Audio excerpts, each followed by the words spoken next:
Bismillahirrahmanirrahim. Assalamualaikum warahmatullahi wabarakatuh. Alhamdulillahirabbil alamin wa bihi nasta'inu ala umuri dunya waddin. Sayyidina wa maulana Muhammadin wa ala alihi wa ashabihi ajma'in, amma ba'du. Qala Allah ta'ala fil Qur'anil Karim. A'udzu billahi samil 'alim minasyaitonir rajim. Bismillahirrahmanirrahim. Wa idza qulna dukhulu hadhil qaryah fakulu minha haitsu syi'tum ragadan wa dukhulul baba sujjadan wa qulu hittatun naghfir lakum khotoyakum wa sanazidul muhsinin. Qala aidan rabbi shrah sadri wa yassir li amri wa hlul 'uqdatam min lisani yafqahu qawli.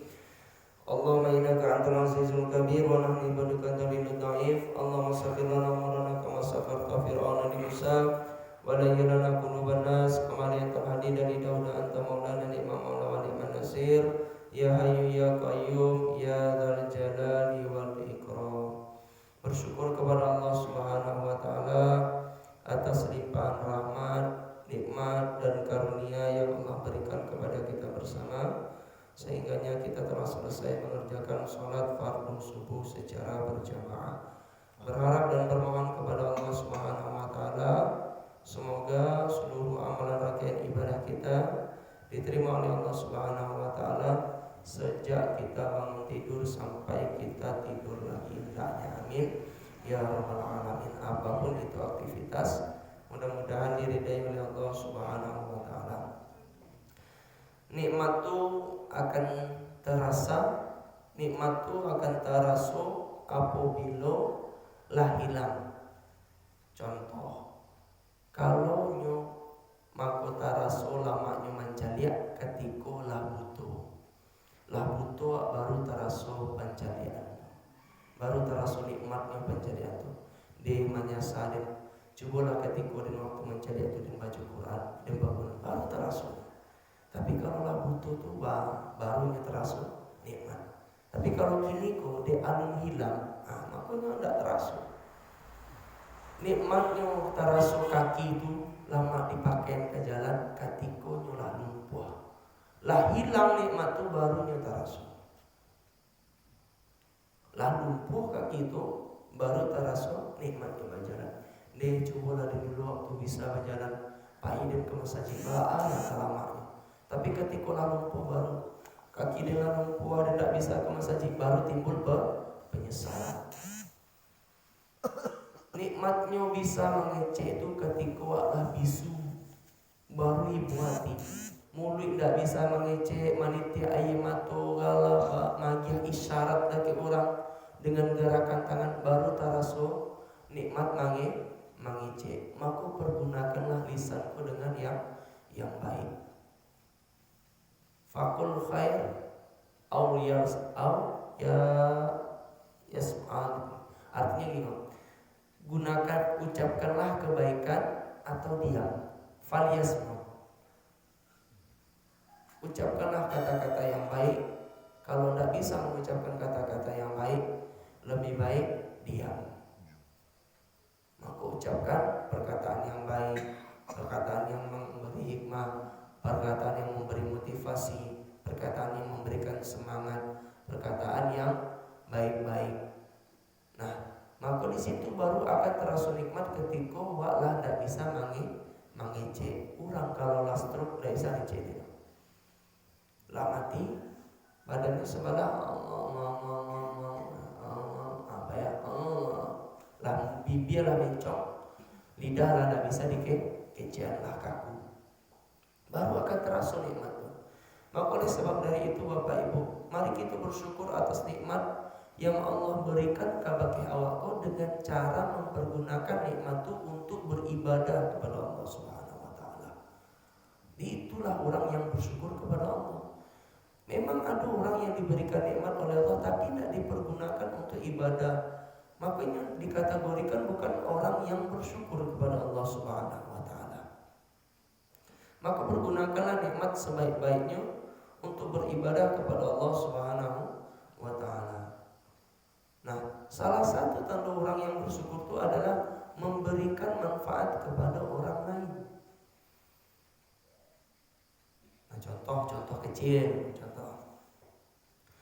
orang tuh tidak bisa melakukan perbuatan tersebut tapi pahalanya dapat mengalir dari orang tuh. Contohnya tuh kayak orang wakaf Al-Quran atau sedekah Al-Quran.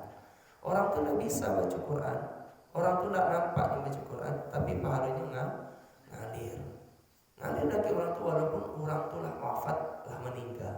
Selagi Quran itu dipergunakan oleh orang, dibaca oleh orang, maka pahalanya ngalir dari.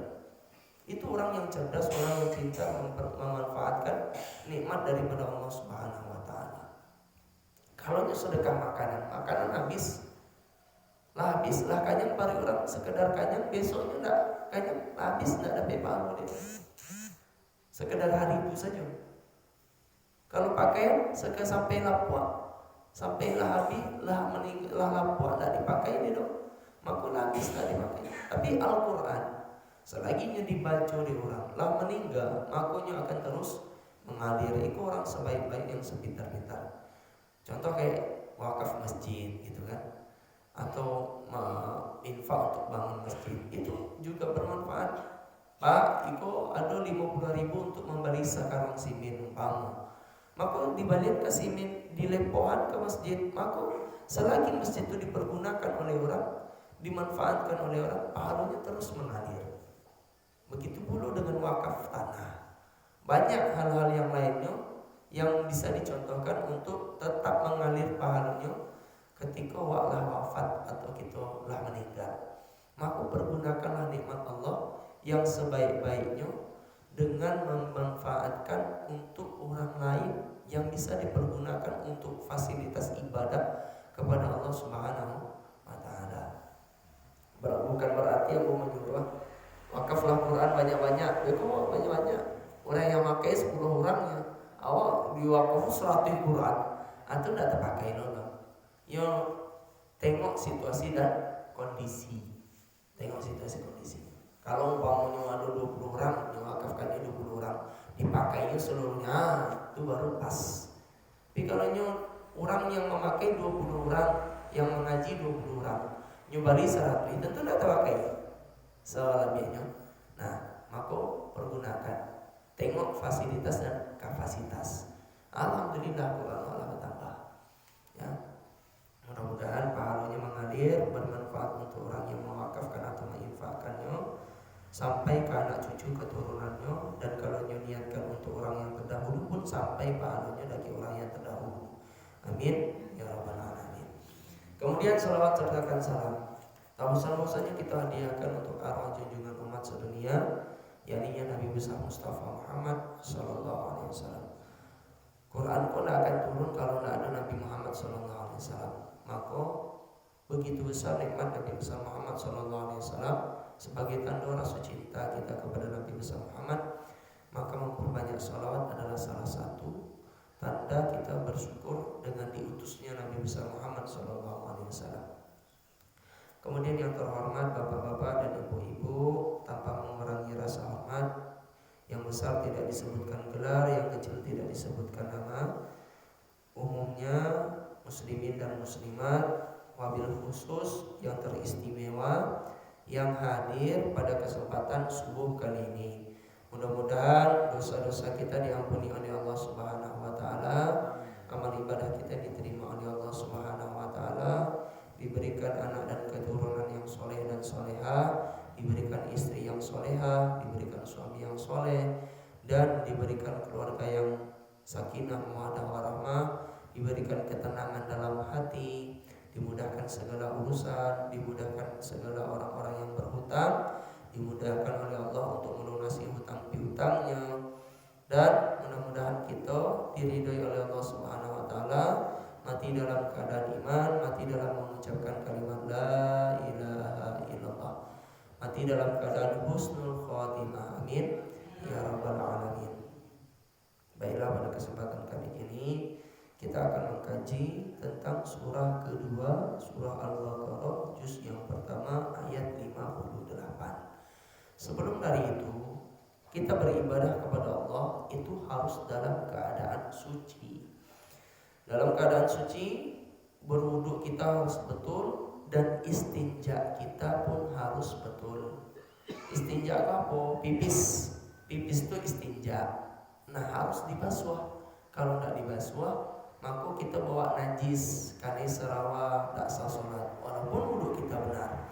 Pun dalam istinja kita juga diajarkan kalau istinja itu tak boleh di tempat air yang tergenang. Ada air tergenang, pipis di situ tidak boleh, maka tidak diperkenankan.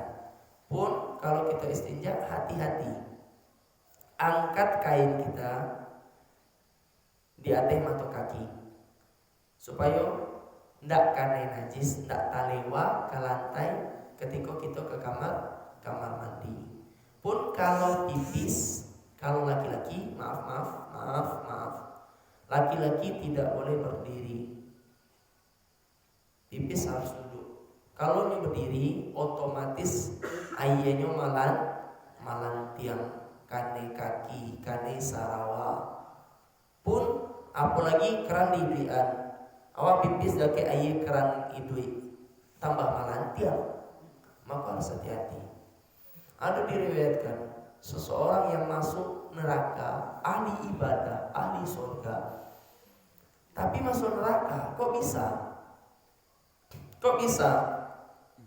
Masuk neraka, kulit bersih, putih, bercahaya, masuk neraka. Orang yang masuk neraka kok rata-rata hitam, berwajah hitam, berkulit hitam, karena dosanya. Tapi kok enggak, putih, barasia, bercahaya. Tasinggung seketek, kiranya isi kulitnya api neraka. Kok bisa? Ternyata istinjanya enggak betul. Hati-hati Bapak Ibu ya. Nanti kalau wak pipis tagak, itu enggak keluar sadonya dong. Enggak keluar sadonya dong.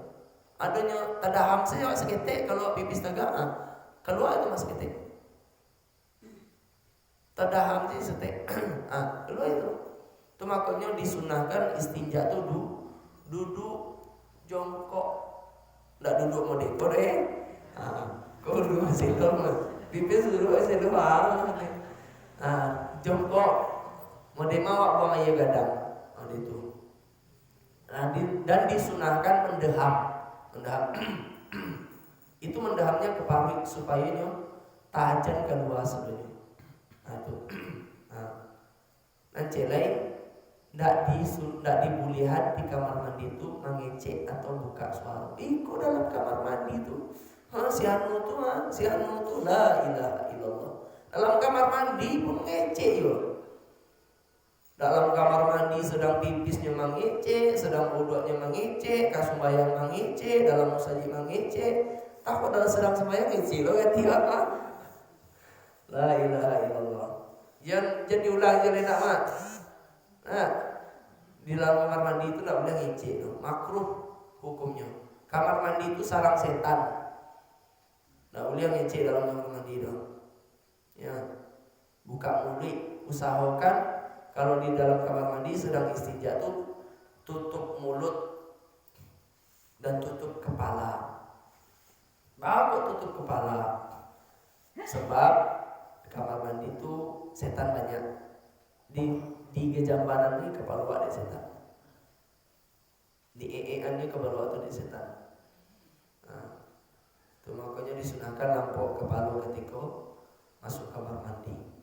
Itu banyak yang harus pelajari sebenarnya Bapak Ibu. Cuman angsur-angsur, mudah-mudahan teramalkan ya. Ya terserah di awak. Awak tinggal pilih yang sunnah atau yang tidak, pilih yang berpahala atau yang tidak. Kan awak bisa memilih, tidak dipaksa. Ambo magia tahu bukan memaksa, tidak. Magia pilihan. Silahkan. Setelah ambo magia tahu, Bapak Ibu bisa milih mana yang terbaik, mana yang tidak baik. Itu saja.